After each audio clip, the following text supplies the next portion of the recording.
Eh bien bonjour à tous, bienvenue sur la deuxième vidéo de cette série de tutoriels consacrée à la création d'un jeu de simulation de vie avec Unity. La dernière fois, on s'était arrêté juste ici où on avait créé justement cette petite plateforme. Donc la prochaine étape, c'est de créer tout simplement les déplacements du joueur avec la caméra. Donc premièrement, on va créer un dossier script juste ici, voilà, qu'on va ouvrir. Et on va créer un autre dossier qu'on va appeler caractère. À l'intérieur de ce dossier, on y inclura tous les scripts concernant notre personnage. Donc là, on va commencer par faire un clic droit juste ici dans le dossier caractère, create C# script. Et on va l'appeler caractère motor. Et ensuite, on l'ouvre. Ce script-là concernera vraiment tous les mouvements dédiés au personnage. Une fois que le script est ouvert, vous allez pouvoir supprimer les deux lignes en haut et enlever ce qui ne va pas nous intéresser. Donc ici, pour le moment, on va pouvoir supprimer ça. Ensuite, il va nous falloir plusieurs références. Donc, on va créer une nouvelle variable en serialize field, une variable privée qu'on va appeler caractère contrôleur. Et on va la nommer contrôleur. On va ensuite définir une variable qui va s'occuper de la vitesse du joueur, qu'on va mettre à 12 par défaut, et une autre qui va inclure la gravité. Donc, par défaut, elle sera à -9,81. Ensuite, nous allons créer une nouvelle variable qui sera le jump height, par défaut définie à 3. On a aussi besoin d'une variable de type transform qui sera le ground check, voilà, pour le saut. Cette fois-ci, cette variable, on la laisse comme ça. Une autre variable pour déterminer le ground distance, par défaut à 0,3. Il nous faut une autre variable pour pouvoir sauter, donc ground mask, donc pour savoir sur quelle zone on peut sauter, et deux variables privées qu'on va faire un petit espace ici, donc bool is grounded, et une variable de type vector3 qui va s'appeler velocity. Voilà, juste ici. À partir de là, on va pouvoir revenir sur Unity et commencer à créer notre personnage. Pour le moment, notre personnage sera matérialisé par une capsule, voilà, comme ici présent, qu'on va glisser juste là. On va pouvoir du coup virer le capsule collider et mettre le caractère contrôleur. Donc vous cliquez sur le joueur ici, là, hop, que je vais renommer en player, vous faites add component, caractère contrôleur. Voilà. Donc là on peut voir qu'il a créé automatiquement les collisions, juste ici, qu'on peut venir régler là. Vous pouvez les régler à votre guise. Moi, je vais les laisser comme ça.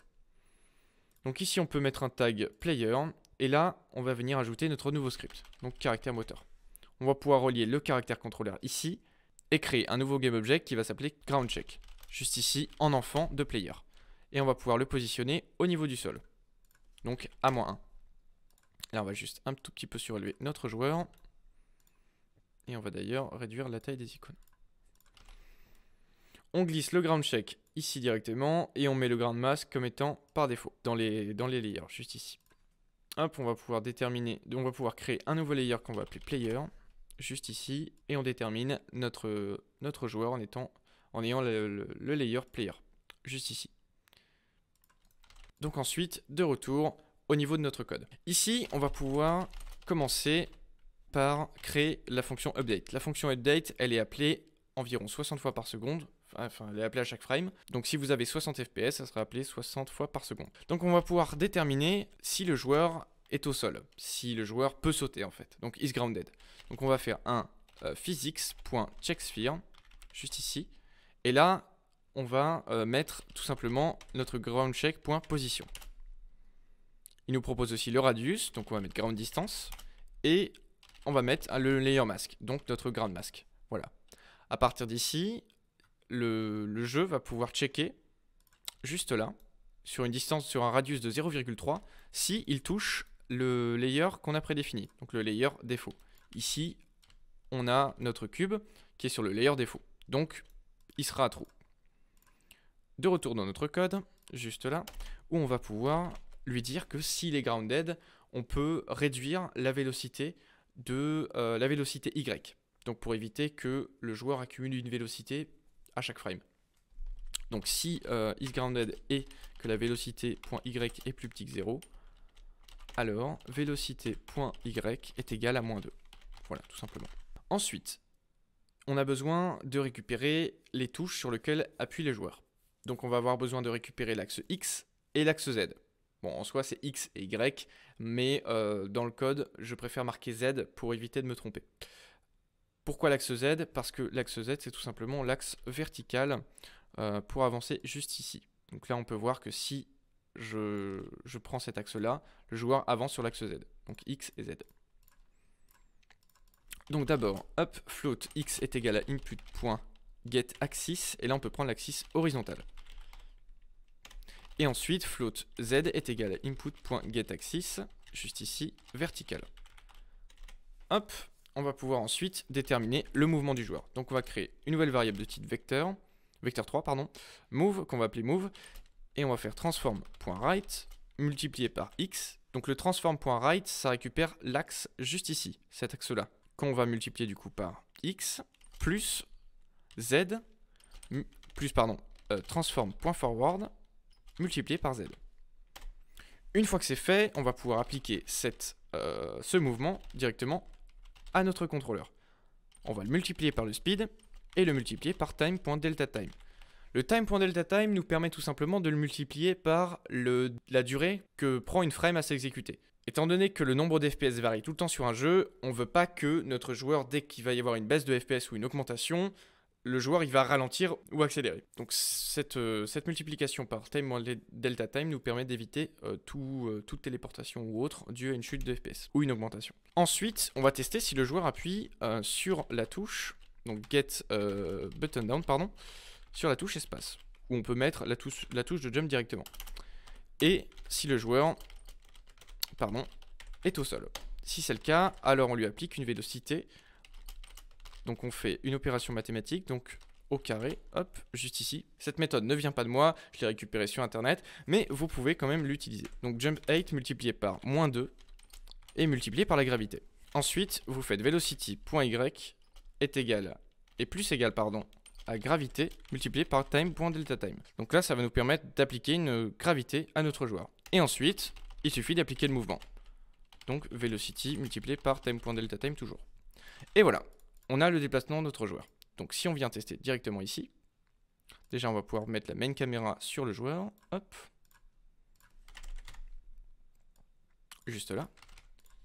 Si on teste directement notre jeu, on va pouvoir se déplacer avec les touches W, A, S, D. Vous pouvez configurer évidemment vos touches dans Build Settings, Player Settings, Input Manager, Axis, Horizontal. Donc je peux mettre Q et D, et vertical, Z et S. Et là, si je reteste mon jeu, je vais avoir les touches sur un clavier AZERTY. Cette QSD, je peux me déplacer. Maintenant, il nous manque la caméra. Donc on va tout de suite passer à la création du script MouseLook. Donc premièrement, on se rend dans notre dossier script. Dans le dossier caractère, nous allons créer un petit script qui va s'appeler MouseLook. Et on vient directement l'ouvrir. On enlève ce qui ne nous intéresse pas. Et on va tout de suite commencer par la création d'une variable qui va s'appeler MouseSensitivity. Donc ça va être la sensibilité de la souris, qu'on va mettre à 200 par défaut. Ensuite, on va créer une variable de type transform qu'on va appeler playerBody. C'est cette variable qui va nous permettre tout simplement de tourner le joueur de gauche à droite lorsqu'on va regarder sur le côté. Et ensuite, on va créer une variable privée qui va s'appeler xRotation, qui est de base à 0.